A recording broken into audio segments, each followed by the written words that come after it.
Cunning grows in deceit, seeing itself discovered, and tries to deceive truth itself, said Balthazar Garcia in the book The Art of Worldly Wisdom. And so, once upon a time.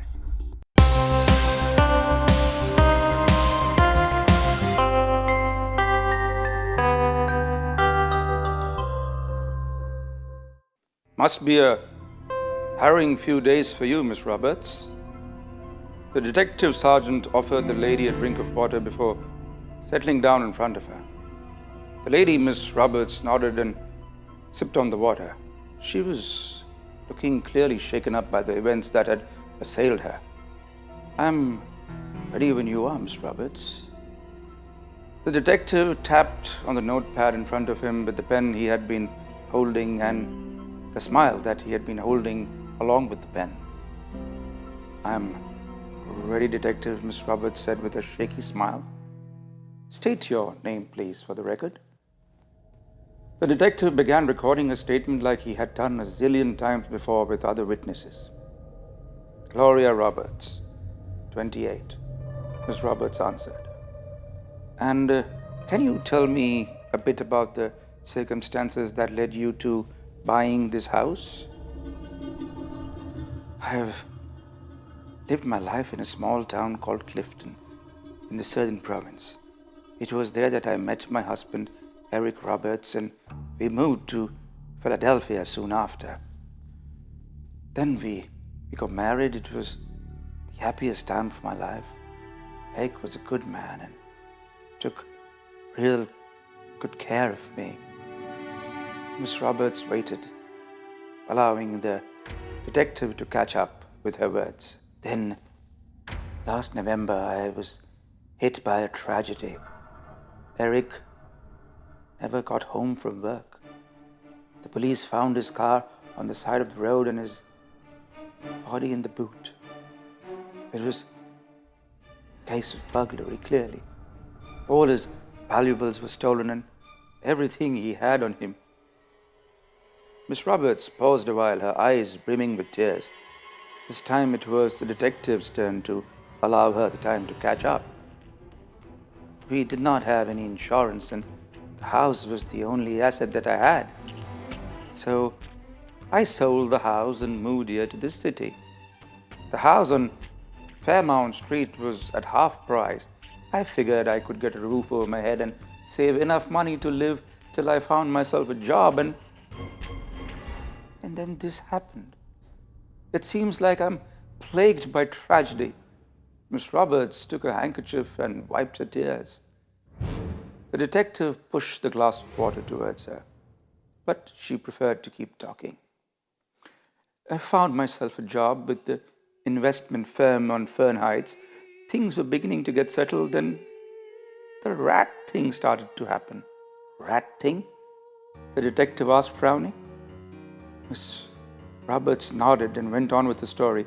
On the south side of my apartment, I share the wall with Mr. Nicholas, my neighbor. Every night I would hear strange grating sounds from the direction. I thought it was Mr. Nicholas up to some odd job at night, but when I asked him to keep it down, he said he had no clue what I was talking about. So I decided to keep a vigil. It was then that I saw them. Rats!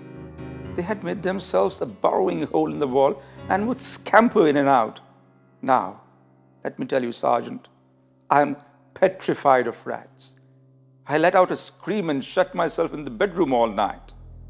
The first thing I did in the morning was to call the pest control chaps and ask them to fix the rat in the burrowing hole. The detective sergeant was writing as fast as he could. Miss Roberts did avail herself of the drink finally. And did they find it? Asked the sergeant. They did, Detective. Jim Farrow is his name. He's the leader of the pest control brigade. One look at the wall and he told me it was a fake wall. And that if I wanted to be rid of the rat menace, I should break the wall down. I would do almost anything to rid myself of the rats, and so I allowed them to tear the wall down. And then That is when the dead body came tumbling out. The detective nodded. Do you know the identity of the body, Miss Roberts? Inquired the detective. Now I do, detective. Apparently, a traveling salesman who's been missing for about 6 months. I saw it on the news. Miss Roberts informed the detective. That was a month and a half before you bought this house, is that right? Miss Roberts nodded. I feel I've been duped by the past owner into buying this house. No wonder it was going for so less. Well, we shall surely find what went on there, but I would like to thank you for all your help. The detective offered her a handshake, which Miss Roberts accepted. On the street, Miss Roberts began to plan the next killing. This was a really cool plan.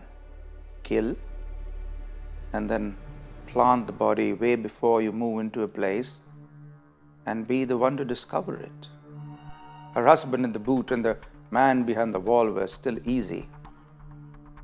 This time around, it had to be something far more difficult. But first things first, she had to scout a house and a worthy victim. In his office, Detective Sargent Philby looked at the little rubber rat that he had placed so carelessly next to the door.